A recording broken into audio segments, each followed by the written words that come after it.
Le mois de juillet 2026 a été marqué par une succession de disparitions qui ont bouleversé le Canada.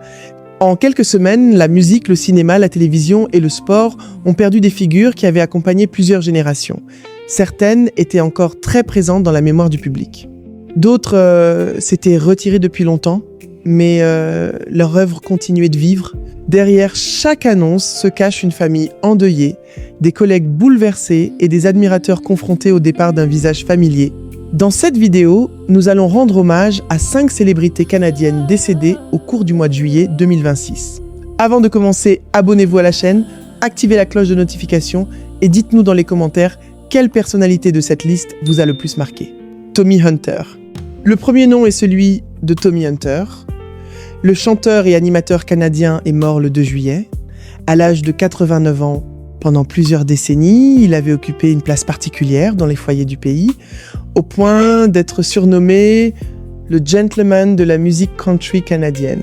Né à London, en Ontario, Tommy Hunter avait commencé à chanter très jeune. Son talent et son image élégante lui permirent de se faire connaître à la radio puis à la télévision. En 1965, il devint l'animateur de The Tommy Hunter Show, une émission musicale qui resta à l'antenne pendant près de 30 ans. Chaque semaine, le programme accueillait des artistes country connus, mais aussi de jeunes chanteurs qui trouvaient là une occasion unique de se faire remarquer.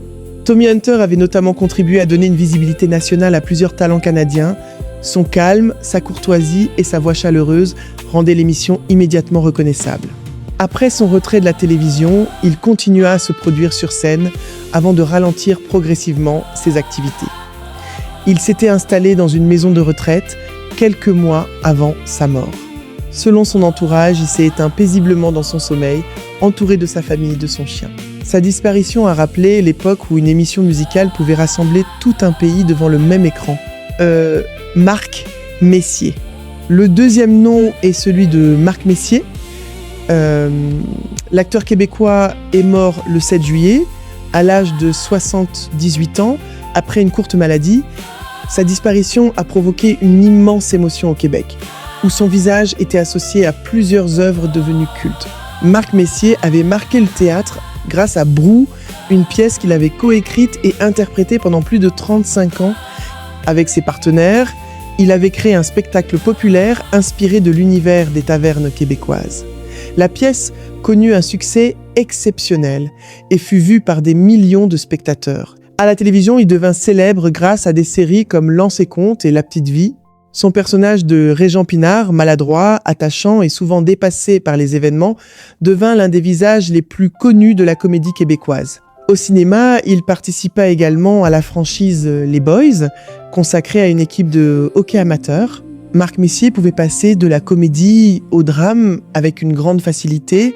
Ses collègues parlaient d'un acteur rigoureux, généreux et profondément respectueux du public. Après l'annonce de sa mort, les hommages se multiplièrent dans le milieu culturel. Pour plusieurs générations de Québécois, sa disparition ressemblait au départ d'un membre de la famille. Nous sommes déjà arrivés au milieu de cette vidéo. Si ces hommages vous touchent, laissez un like et partagez la vidéo. Cela nous aide à préserver la mémoire de ces personnalités et à raconter leur parcours avec respect. Don Duguid. Le troisième nom est celui de Don Duguid. Le champion de curling et ancien commentateur sportif est mort le 15 juillet, à l'âge de 90 ans. Sa vie avait été consacrée à un sport profondément associé à l'identité canadienne. Originaire de Winnipeg, Don Duguid se fit connaître comme joueur dans les années 1960 et 1970. À la tête de son équipe, il remporta 2 championnats canadiens consécutifs, puis 2 titres mondiaux. Son calme, sa précision et sa capacité à lire la glace lui permirent de devenir l'un des plus grands joueurs de son époque. Après sa carrière sportive, il passa derrière le micro. Pendant de nombreuses années, il commenta les grandes compétitions de curling à la télévision canadienne. Sa connaissance du jeu, son ton posé et ses explications simples aidèrent de nombreux téléspectateurs à mieux comprendre les stratégies de ce sport. Don Duguid fut intronisé dans plusieurs temples de la renommée et reçut l'Ordre du Canada pour sa contribution au curling et à la vie sportive du pays. Son fils annonça qu'il était mort paisiblement. Les hommages rappelèrent un champion qui avait réussi à transmettre sa passion bien après avoir quitté la glace, Brian Doerksen. Le quatrième nom est celui de Brian Doerksen.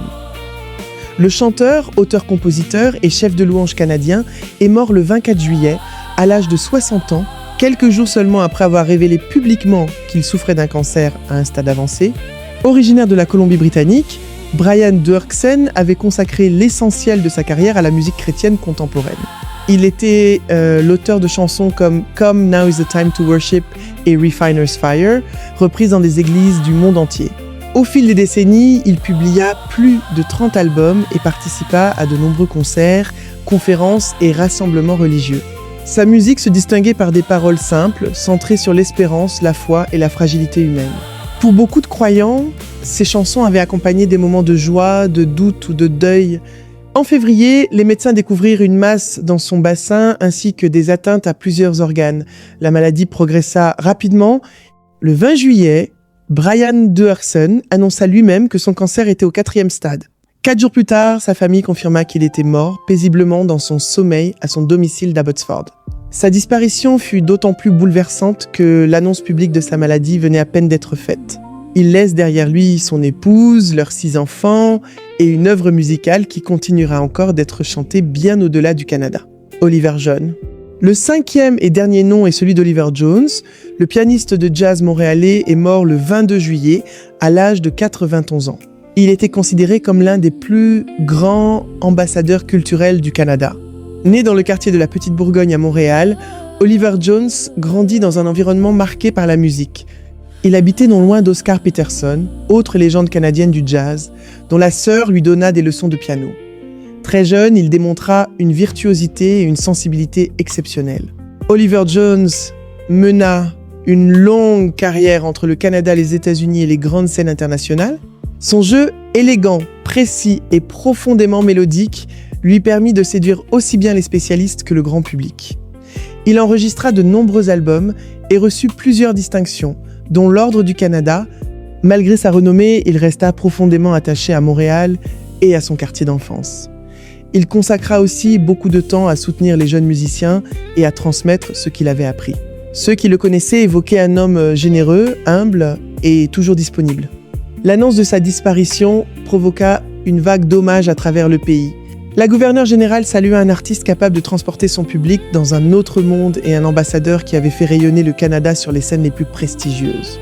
Avec Oliver Jones disparaissait non seulement un immense pianiste, mais aussi une partie essentielle de l'histoire du jazz montréalais. Merci d'avoir regardé cette vidéo. Si elle vous a plu, laissez un like, abonnez-vous à la chaîne, activez la cloche de notification et partagez cette vidéo avec les personnes qui souhaitent rendre hommage à ces grandes figures canadiennes.